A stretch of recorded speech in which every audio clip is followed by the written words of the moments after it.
Khairunisa. Yang kedua ada Mbak Alvin Nur Maulida. Yang ketiga ada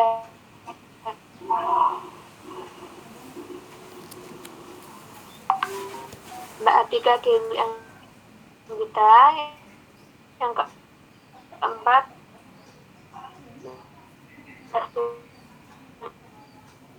Rutna Iswari, Mbak Indriani Norahmawati. Yang keenam Mbak Lisabella Mega Cahyaning Pertiwi. Yang ketujuh ada Mbak Tel.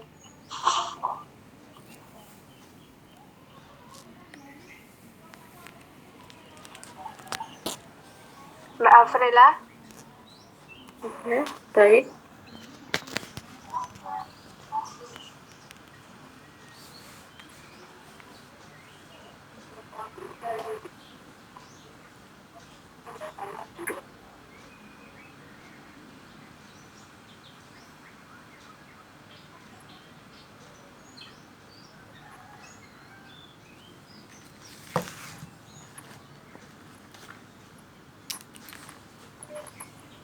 Yaitu kegiatan 1, instruksi didaktik atau langsung, yaitu ada demonstrasi atau pemodelan.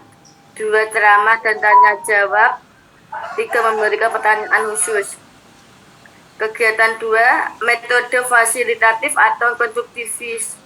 Pencapaian konsep pembelajaran kooperatif, diskusi, pertanyaan eksperimental, presentasi grafis, pertanyaan terpandu, pembelajaran berbasis masalah, pertanyaan, pengajaran timbal balik, simulasi, seminar Sokrates, ada proses penulisan. Kegiatan 3 yaitu pelatihan. Pertama, umpan balik dan pembinaan. Kedua, misalnya uji coba tiruan. Kemudian seminar Sokrates dan proses penulisan. Selanjutnya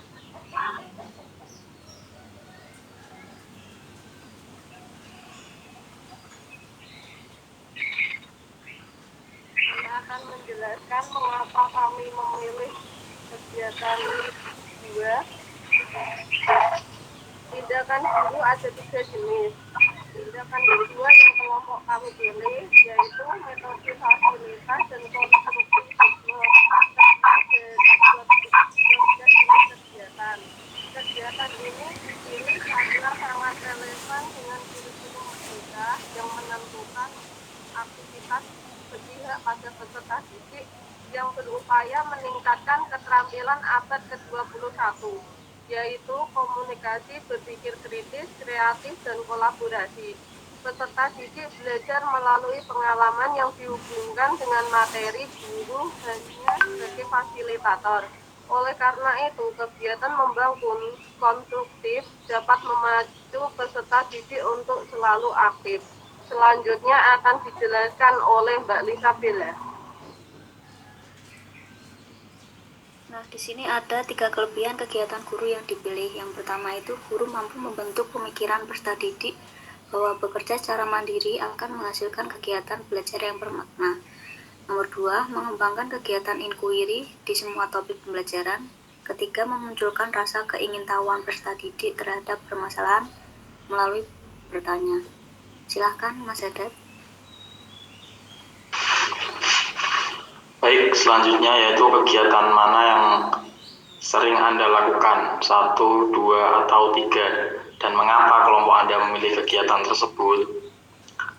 Kelompok kami memilih kegiatan 2, peserta didik membangun, memeriksa, dan memperluas berarti kegiatan peserta didik pada 3 jenis tersebut kami memilih kegiatan 2, yaitu membangun, memeriksa, dan memperluas. Kegiatan tersebut dipilih karena beberapa alasan, yaitu 1, sinkron dengan kegiatan guru yang dipilih, yaitu metode fasilitas atau konstruktivisme. Yang kedua, relevan dengan kurikulum merdeka, yaitu berpihak kepada peserta didik.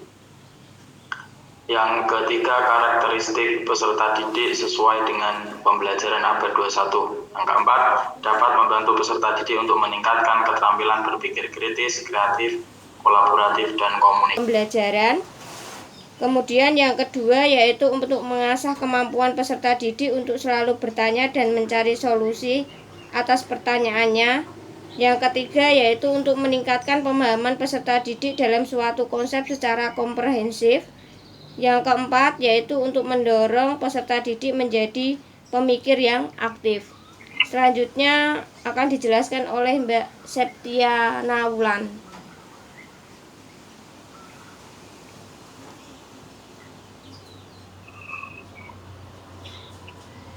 Kegiatan mana yang menurut Anda sebentar?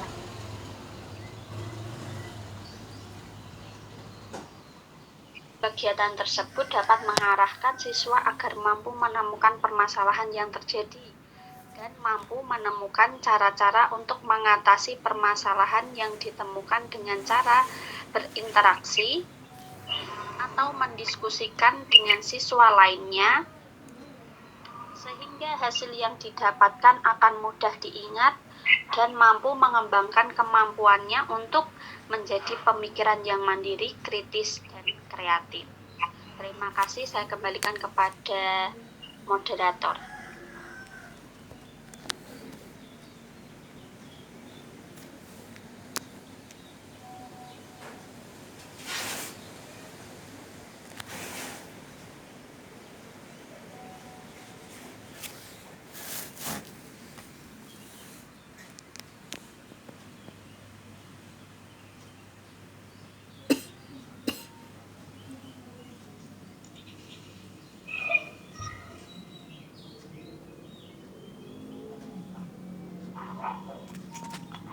Demikian presentasi dari kelompok 2. Selanjutnya kami membuka sesi tanya jawab.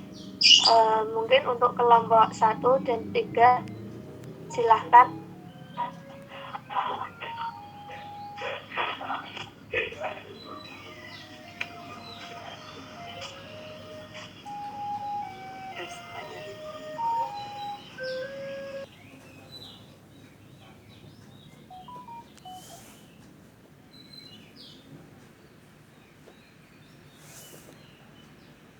Satu, ya kami akan mendiskusikan apa yang telah dipertanyakan oleh Mbak Wulandari.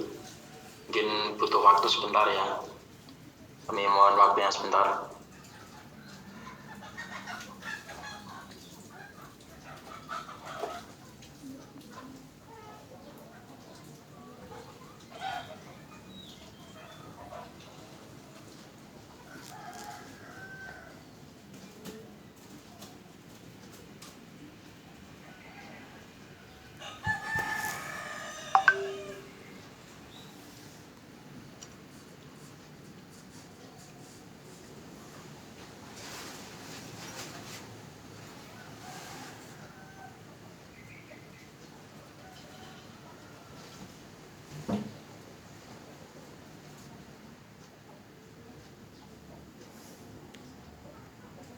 Ya, terima kasih.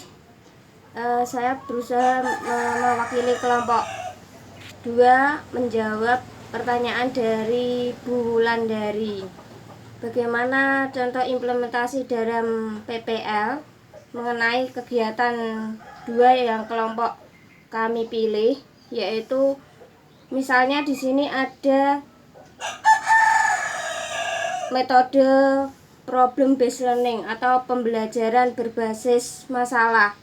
Seperti misalnya ada materi tentang perubahan wujud zat pada kelas 3. Itu anak-anak ditayangkan dulu video tentang ada masalah,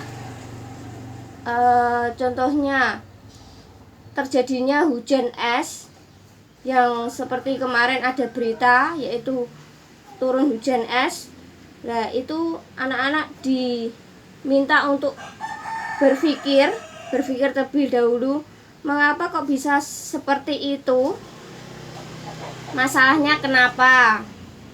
Kemudian anak-anak menggali masalah itu dan bagaimana mengatasi permasalahan tersebut. Anak-anak diminta untuk berdiskusi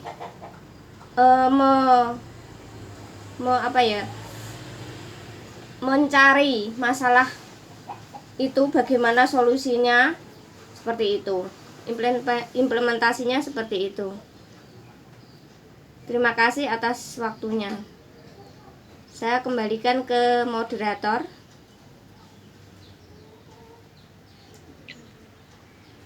Baik, itulah pemaparan dari kelompok kami.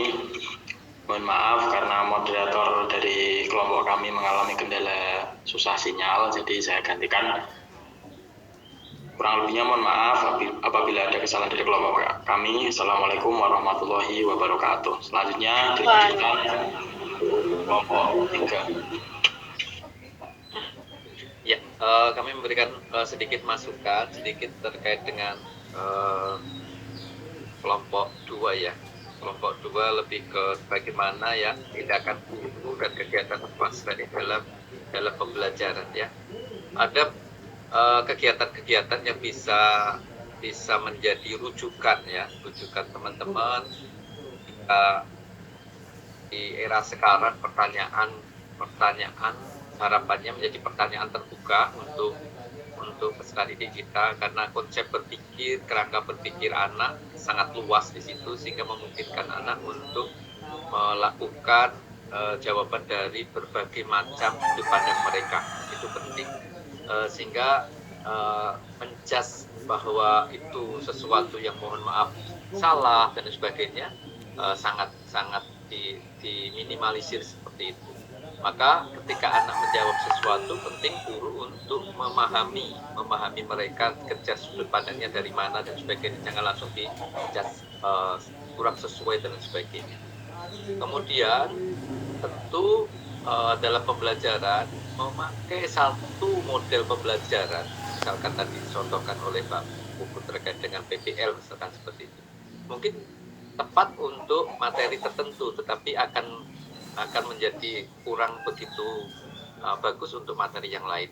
Maka penting untuk pembelajaran yang bervariasi dalam rangka untuk terus membangkitkan antusiasme anak belajar dalam kelas seperti itu, sehingga kehadiran Bapak Ibu semuanya ini benar-benar nanti akan diharapkan oleh peserta didik kita, karena nanti akan ada sesuatu yang baru, ada kegiatan yang menarik, kegiatan yang menyenangkan, sehingga itu yang memang dibutuhkan.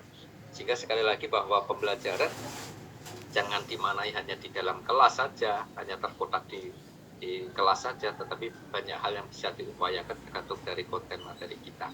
Seperti itu. Kemudian beri keleluasaan siswa untuk mengetahui sesuatu dari sudut pandang dia, dari pengalaman dia, sehingga muncul pendekatan atau teori belajar konstruktivis yang memang menjadi rujukan kita dalam pembelajaran.